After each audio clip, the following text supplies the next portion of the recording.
dari kelompok 1 sedang ada di Museum Bank Indonesia. Kami ingin melihat alat-alat pembayaran yang ada di Indonesia. Saya Vanessa. Saya Lisa. Gue Tipu Dinata. Nama saya Gabriel. Saya Kevin Asrid. Saya Kevin Ong. Saya Albert. Saya Henry. Ayo.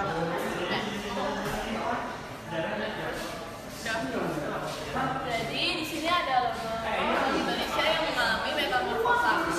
Nah, logo Bank Indonesia berasal pada logo The Java Bank dan telah mengalami proses metamorfosa yang panjang serta berliku. Dari tahun 1953 sampai 2005, logo Bank Indonesia sudah mengalami 7 kali perubahan. Di awal berdirinya, logo Bank Indonesia mengadaptasi logo The Java Bank dengan mengubah huruf J menjadi huruf I, tanpa mengubah unsur lainnya. Seiring dengan perkembangan zaman, dengan pertimbangan estetik dan citra bank sentral, logo Bank Indonesia diubah menjadi solid, tegas, dan berwibawa. Nah, jadi di sini ada logo-logonya yang mengalami metamorfosa.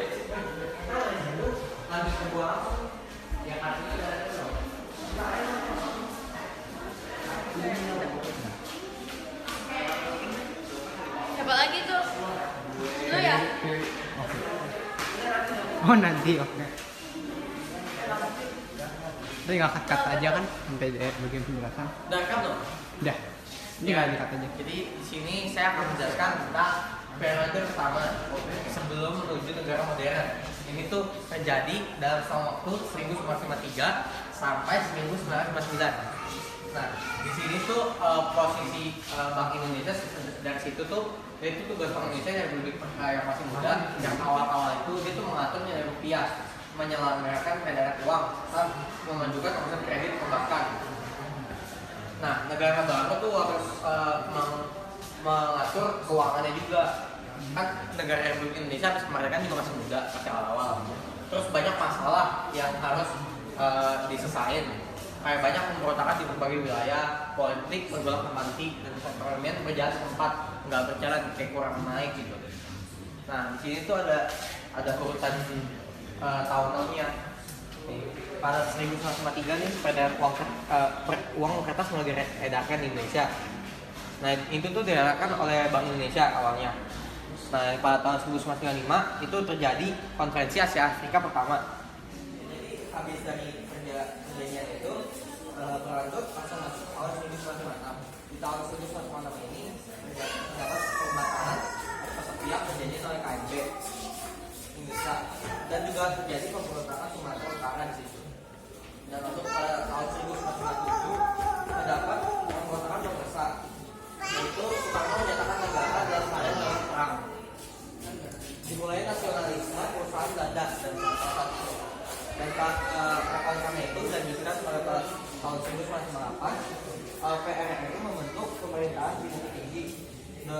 PRRI singkatannya Revolutionary Government of the Indonesian Republic. Dan di sini saya akan menjelaskan sistem clearing. Sistem clearing adalah sistem yang dilakukan antar bank. Japanese Bank atau DJB. Saat itu peserta clearing dibedakan antara clearing bank dan sub-clearance. Clearing terakhir DJB dilakukan berdasarkan perjanjian clearing tahun 26 Juni. 1993 yang disahkan oleh Penan Bank dan surat edaran tentang perjanjian penyertaan tidak langsung dalam clearing bank. Ini yang sistem clearing. Ayo suara kereta. Ini tripod pakai tripod. Sumpah. Selanjutnya di sistem clearing di periode kedua terjadi pada tahun 1959 sampai 1966. Nah, sistem clearing itu pengikutsertaan tidak langsung dalam clearing itu diperketat. Calon peserta harus diperiksa tingkat kesehatannya dan memberikan jaminan sistem clearing. Pada Juli 1961 dibuat perjanjian clearing baru yang hanya diikuti oleh bank-bank negara. Bank lain hanya dapat ikut sebagai peserta yang tidak langsung. Pada Februari 1962, Bank Indonesia disertakan mengangkat Bapindo dalam clearing. Bapindo resmi menjadi sub-clearer dari Bank Indonesia pada bulan Januari 1964. Dalam berlakunya Bank Global pada 1965, perjanjian clearing itu diganti lagi. Resminya hanya ada 2 peserta, yaitu Bank Global BNI beserta Indonesia dan Bank Magang Negara. Berikut clearing dari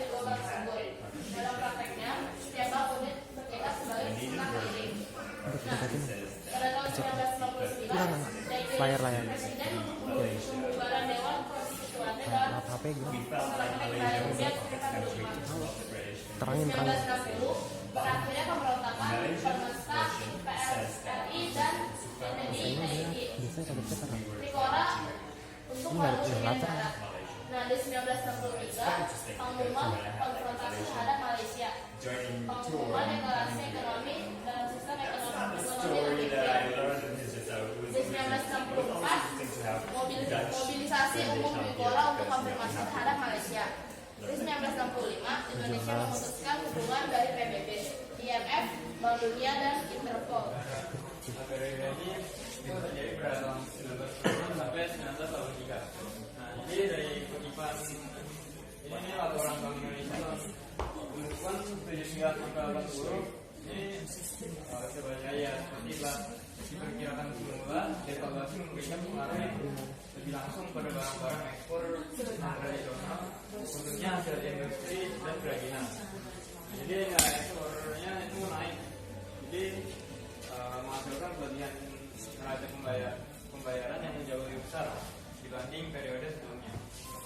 Jadi sistem clearingnya tuh begini alurnya nih. Jadi kayak gini kan. Terus pada 1996 surat perintah Maret itu dikeluarkan surat perintah Maret. Terus didirikan Badan Urusan Logistik untuk Stabilisasi Keuangan. Terus tahun 67 pembentukan BPJI dan Kementerian Sekitar 69 rencana pembangunan 5 tahun dimulai. Terus 1974 itu awal krisis Pertamina sama peristiwa Matahari. Pada tahun 2008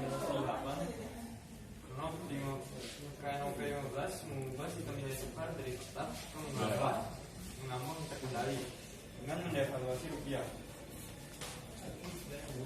Terus pada periode ini ekonomi menjadi panglima.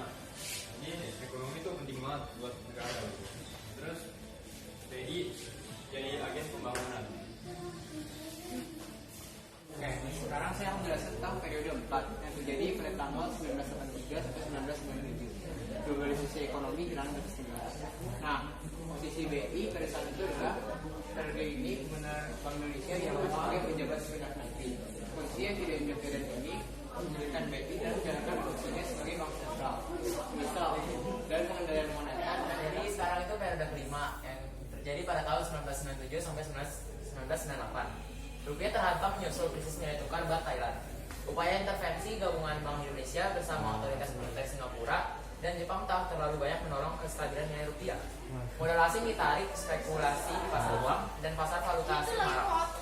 Rupiah makin terpuruk setelah kerusuhan Mei 1998. Rupiah sempat diperkirakan pada kisaran 16.500 per dolar pada Juni 1998. Sebelum krisis $1 berada dalam kisaran 2.300. Pada akhir 1998, nilai rupiah mulai bergerak stabil pada kisaran 7.500 sampai 8.000 rupiah.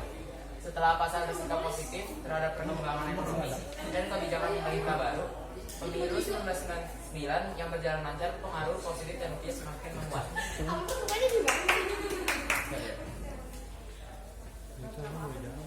Kasih aja Mas. Lu mau jelasin ini? Enggak. Oh enggak.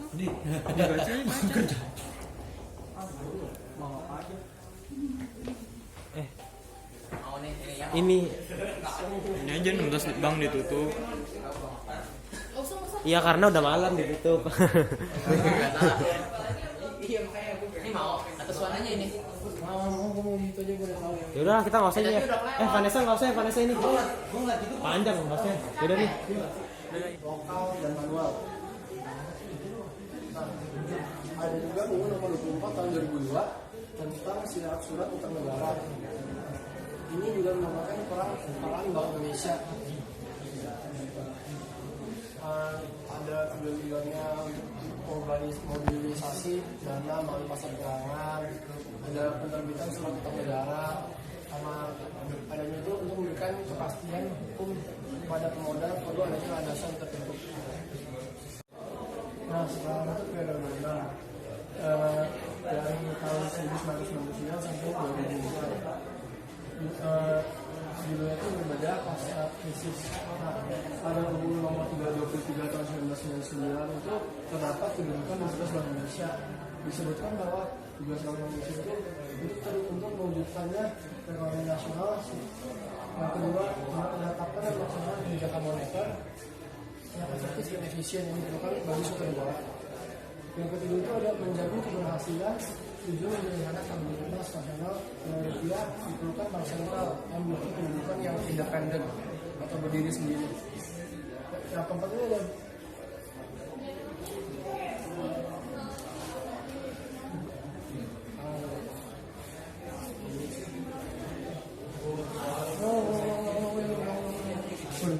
Sekarang ke periode terakhir yaitu periode 7. Periode 7 ini tentang fokus ulang peran Bank Indonesia. Secara garis besar fokusnya ada di amandemen Undang-Undang Bank Indonesia, terus penyelenggaraan sistem pembayaran, pengendalian moneter dalam hubungan antara Bank Indonesia dan pemerintah, inflasi targeting framework atau ITF. Nah, jadi yang ini tentang apa itu inflation targeting framework atau ITF. Terus yang kelima ada penyempurnaan fungsi the ladder of the last resort atau LOLR Bank Sentral. Ada fokus pada mata uang dan beralihnya tugas dan pengawasan bank. Ini adalah uang awal kemerdekaan Republik Indonesia. Pada awal kemerdekaan Indonesia, kondisi moneter Indonesia sangatlah buruk. Ada sekitar 4 miliar rupiah Jepang yang berada di sekitar Indonesia. Nah, ini adalah contoh mata uang pada awal kemerdekaan Republik Indonesia.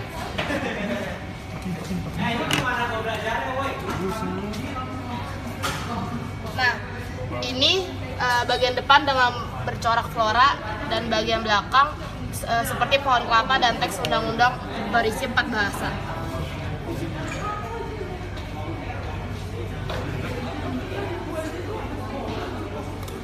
Renata akan menjelaskan tentang uang token. Nah, apa sih arti dari uang token tersebut?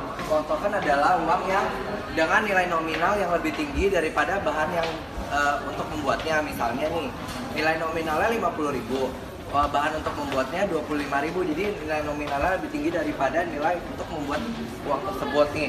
Ada beberapa contoh uang token. Ada yang dolar tembaga, ada yang dari perak, ada kepeng, apa tuh nggak tahu, duit, terus sen, ringgit. Nah, jadi masih banyak lagi uang token. Di sini juga ada yang 50 sen, 25 sen, dan 20 sen, dan masih banyak lagi uang token lainnya. Nah, selanjutnya ke sini ada lagi uang token juga. Namanya itu uang token perkebunan. Jadi uang token perkebunan ini dipakai untuk mata uang perkebunan. Jadi dulu di masa pemerintahan Hindia Belanda banyak tumbuhan perkebunan asing, sehingga dibutuhkan mata uang pecahan kecil untuk memperlancar transaksi. Nah, sejak saat itu mata uang token perkebunan ini dipakai. Terus sejak 1911 sudah nggak dipakai lagi karena pemerintah Hindia Belanda sudah dapat memenuhi uang pecahan kecil untuk perkebunan. Nah, ini ada uang token perkebunan. Ada yang sen, ada yang yuan. Jadi dari berbagai negara ada dari nikel bahannya, dari perak, kuningan. Terus yang di bawah, nah ini ada uang token dari sen, ada yang dari tembaga, ada gulden punya Belanda, ada juga yang sen. Nah, jadi ada yang dolar juga. Nah, jadi gitu aja pembahasan uang token. Jadi uang bersambung ya. Jadi uang bersambung adalah dua lembar sengaja dicetak tanpa memotong kertasnya, sehingga uang tersebut bergandengan satu sama lain. Nah, uang-uang ini tuh sengaja dicetak buat keperluan kolektor ya sebenarnya, walaupun dia tetap bisa digunakan untuk pembayaran yang sah. Jadi pada 1 Desember 2004, Bank Indonesia itu menerbitkan uang bersambung pecahan 20.000 sama 100.000 dalam yang keduanya 2 lembaran sama 4 lembaran. Nah, pada 20 Oktober 2005 diterbitkan lagi uang bersambung pecahan 10.000 sama 50.000. Kedua-duanya itu juga dalam 2 lembaran dan 4 lembaran. Nah, uang bersambung yang terakhir diterbitkan oleh Bank Indonesia pada tahun 2016. Nah, Ini ada contoh uang bersambung. Ya, uang bersambung. Ada yang 100.000, ini yang 4 lembar. Yang 4 ini sambungan, ini ada 10.000, ada yang 50.000, ada yang 20.000. Nah, kalau yang di bawah ini tuh uang-uang yang biasa ya. Cuman ini udah nggak dipakai lagi ya harusnya. Nggak tahu sih.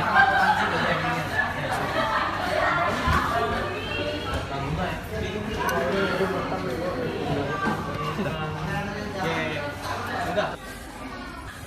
Awal kemerdekaan Indonesia, desakan untuk mencetak uang sendiri mulai bermunculan.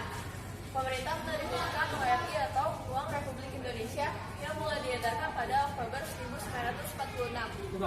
Situasi keamanan yang tidak menentu membuat peredaran ORI tersendat-sendat. ORI tetap diedarkan secara gerilya dan terbukti mampu meningkatkan rasa solidaritas dan nasionalisme rakyat Indonesia. Nah, ini ada contoh-contoh uang Republik Indonesia.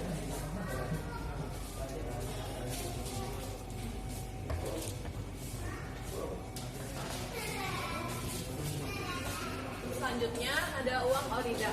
Untuk mengatasi kekurangan uang tunai akibat terputusnya komunikasi antara pusat dan daerah setelah agresi militer Belanda, pemerintah pusat memberi mandat kepada pemimpin daerah untuk menerbitkan mata uang sendiri atau orida.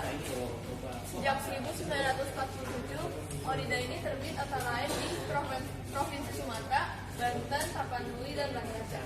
Agresi militer berapa? Agresi militer berapa?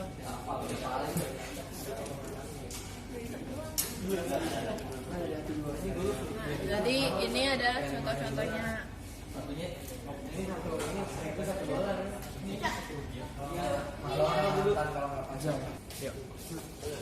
Uang pemerintah dan Bank Indonesia. Berdasarkan Undang-Undang Pokok Indonesia Nomor 11 Tahun 1963, Bank Indonesia memiliki wewenang untuk menerbitkan dan mengedarkan uang pecahan 5 rupiah ke atas. Sedangkan untuk uang kertas dengan nominal 5 rupiah ke bawah dan uang logam masih merupakan kewenangan pemerintah Indonesia sendiri. Namun dengan terbitnya Undang-Undang Nomor 13 Tahun 1968, Bank Indonesia serta Bank Sentral, Bank Indonesia merupakan satu-satunya lembaga yang memiliki hak tunggal untuk mengedarkan dan menerbitkan uang kertas dan uang logam. Kewenangan tersebut tercantum juga dalam Undang-Undang Nomor 23 Tahun 1999 tentang Bank Indonesia yang diamandemen dengan Undang-Undang Nomor 3 Tahun 2004 pada tanggal 15 Januari 2004. Nah, ini adalah contoh uang setelah terbitnya Undang-Undang Nomor 13 Tahun 1968. Uang sekian video dari Kelompok kami. Mohon maaf apabila ada kekurangan ataupun kesalahan kata. Terima kasih telah menyaksikan video kami. Bye.